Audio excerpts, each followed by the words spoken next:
Rajad supremo Lalu Prasad Yadav ने कर दी बड़ी भविष्यवाणी, बता दिया विधानसभा चुनाव कौन जीतेगा। एनडीए की हार पक्की कर लालू यादव ने कर दिया महागठबंधन की जीत का बड़ा दावा। नमस्कार, मैं दिव्या और आपने देखना शुरू कर दिया है कैपिटल टीवी बिहार। बिहार का उपचुनाव खत्म होता है और तैयारी शुरू हो जाती है विधानसभा चुनाव की। लेकिन इसी बीच झारखंड और महाराष्ट्र में भी विधानसभा चुनाव हुए, जिस पर महागठबंधन की नजर है।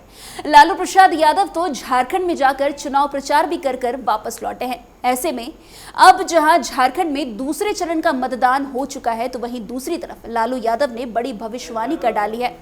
लालू यादव ने दावा किया कि झारखंड में तो महागठबंधन की ही जीत जो है वो होने वाली है और एनडीए की हार पक्की है।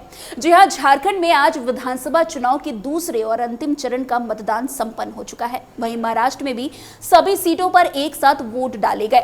वोटिंग के बीच राजद सुप्रीमो लालू प्रसाद यादव ने बड़ा दावा किया। लालू यादव दोनों राज्यों में चुनाव बाद बनने वाली अगली सरकार को लेकर भविष्यवाणी की है।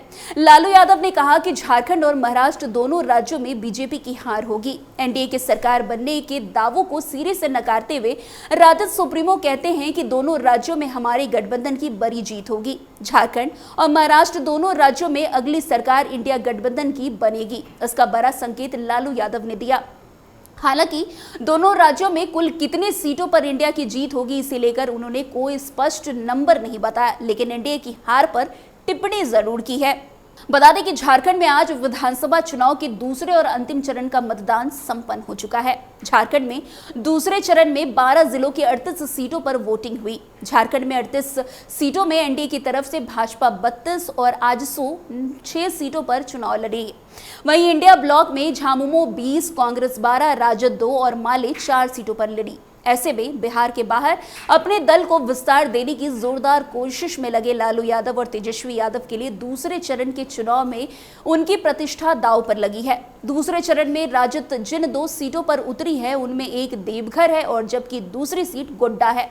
आपको बता दें कि जीत पक्की करने के लिए लालू यादव तो झारखंड भी जा चुके हैं, वहां चुनाव प्रचार भी कर चुके हैं और यही कारण है कि मुख्यमंत्री नीतीश कुमार पर भी उन्होंने सवाल उठाए कि जब लालू यादव बिहार से झारखंड जा सकते हैं तो नीतीश कुमार एनडीए के लिए क्यों नहीं गए।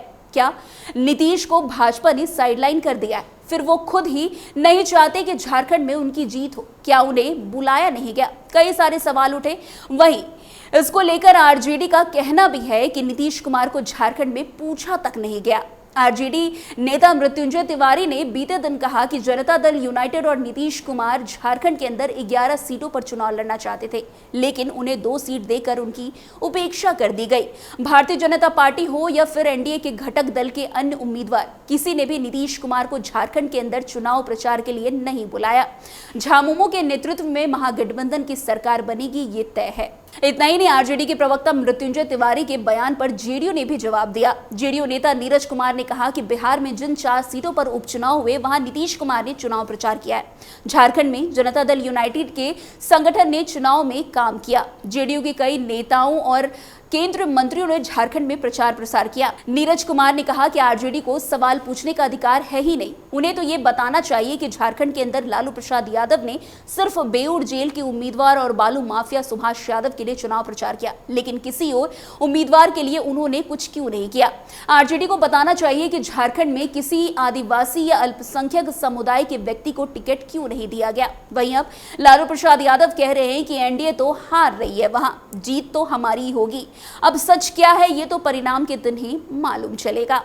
वैसे वोटिंग की बात करें तो झारखंड विधानसभा चुनाव के आखिरी और सेकेंड फेज में बुधवार को 12 जिलों की 38 सीटों पर वोटिंग शाम 5 बजे खत्म हो गई है। दोपहर 3 बजे तक 61.47% वोटिंग हुई।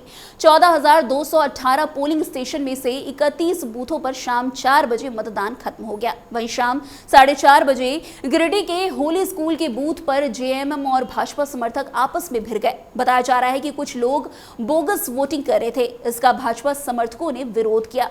हंगामे की सूचना पर पहुंचे जेएमएम विधायक सुदव कुमार सोनू से भी धक्का मुक्की की गई। वैसे बुधवार 20 नवंबर को शाम 5 बजे संपन्न मतदान के बाद ज्यादातर एग्जिट पोल में एनडीए और इंडिया गठबंधन में कड़े मुकाबले की संभावना जताई गई है। ऐसे में झारखंड में हेमंत सोरेन के एक बार फिर से मुख्यमंत्री बनने की चर्चा भी है। वहीं एनडीए को बहुमत मिलने की स्थिति में बीजेपी की ओर से आदिवासी चेहरे में पूर्व मुख्यमंत्री बाबूलाल मरांडी समेत कई नामों की चर्चा है। वैसे झारखंड में बीजेपी ने 68 सीटों पर उम्मीदवार चुनाव मैदान में उतारे, जबकि सहयोगी दल आजसू पार्टी के 10, जेडीयू के 2 और लोजपा रामविलास ने 1 सीट पर उम्मीदवार उतारे।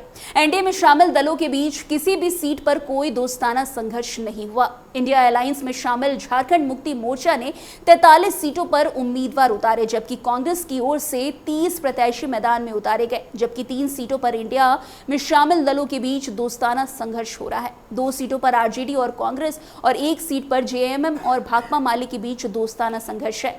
भाकपा माले की ओर से 4 उम्मीदवार उतारे गए, जबकि आरजेडी की ओर से 7 उम्मीदवार खड़े किए गए। तो फिलहाल अब आने वाला समय ही बताएगा कि झारखंड विधानसभा चुनाव में किसकी जीत होती है और किसकी हार। तो फिलहाल इस खबर में आज के लिए बस इतना ही। अन्य खबरों में हमारे साथ ऐसे आगे बने रहे और देखते रहे कैपिटल टीवी बिहार। धन्यवाद।